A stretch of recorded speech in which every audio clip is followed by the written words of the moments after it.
Okay, so we're gonna do a quick video on this OSEE G7 monitor. And what we're trying to find out here is whether there is a color shift that happens as we increase the backlight. So to capture the chip chart, I'm using my Komodo, and I'm using the Canon EF 24-70. That's what's shooting the chip chart. I'm feeding the Komodo's feed into this OSEE G7 monitor, and I'm capturing the video that you all are seeing on the Canon EOS R5C. And because this is in Rec 709, that's what the monitor is able to resolve. That is what I'm going to convert the image to before I upload it to YouTube. So right now, the monitor is set to its lowest brightness. And if I did this right, if I have the math right, I shouldn't need to change my f-stop or stop down the lens. So let's see. Okay, so backlight is 0. So now let's increase the backlight. Get out of there. Let's take a look at this for 3 to 5 seconds here.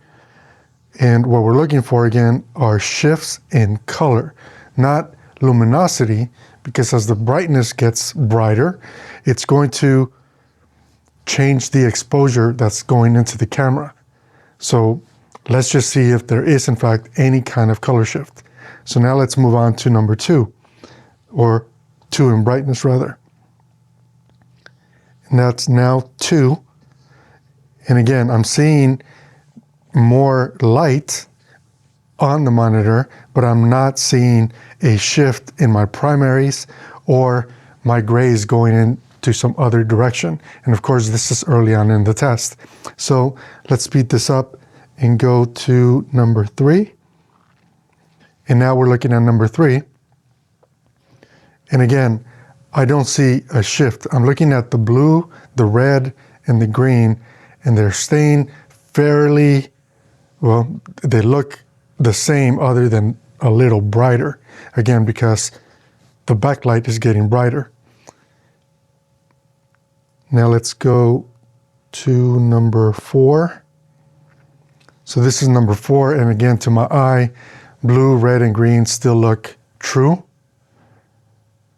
I'm not seeing the red clip that's holding the chip chart on the C-stand go to orange or anything, so there isn't a color shift, at least not that I can see yet. And maybe the vector scope will show me something different when I'm in post. So this is now the halfway point, and this is where the fan kicks on this monitor, the G7 next generation monitor. This is why this one has a fan, and the one that most people have or have talked about on YouTube doesn't have a fan. It's got a speaker instead. So that's how you know which generation we're talking about, at least initially. There are other differences, which if people are interested, I'll be sure to cover. But this is, again, number 5. And I'm not noticing a shift in tonality. So let's crank it up. This is now number 6. And red still looks red to me, blue still looks blue. It's not going purple or anything, or magenta. And green still looks green to me too. Blacks are not being introduced any shift. You know, like sometimes when you look at dark areas of an image and there is color shift, the blacks get polluted. This still looks black to me. So let's see what's next.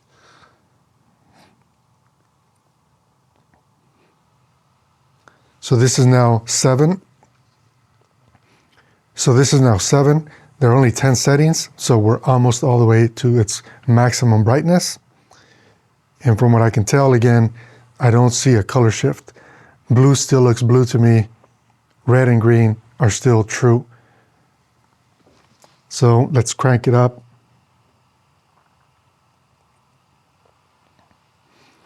This is now 8 out of 10.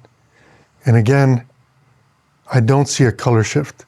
So this new panel that is in the new generation of OSEE G7 monitors appears to be a lot better than what we had with the previous generation, making this monitor a much better value proposition than it had been previously. So let's crank this up one more time.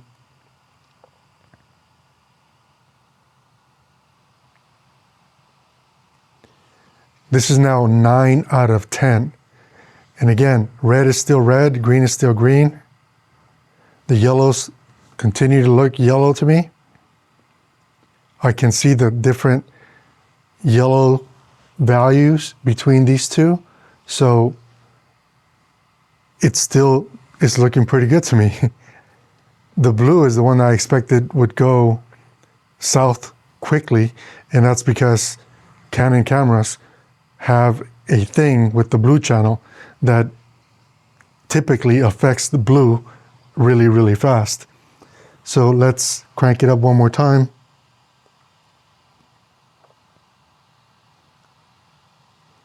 And this is now 10 out of 10. This is its max brightness.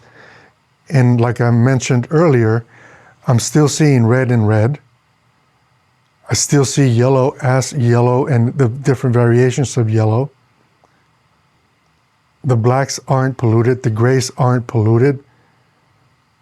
Green still looks green, and blue didn't go magenta on me. So it appears that in fact, they have improved the panel. They did add the fan, which I'm sure you guys can hear it. And there isn't this big giant color shift that some of the comments were talking about. And that's because this is a next generation product.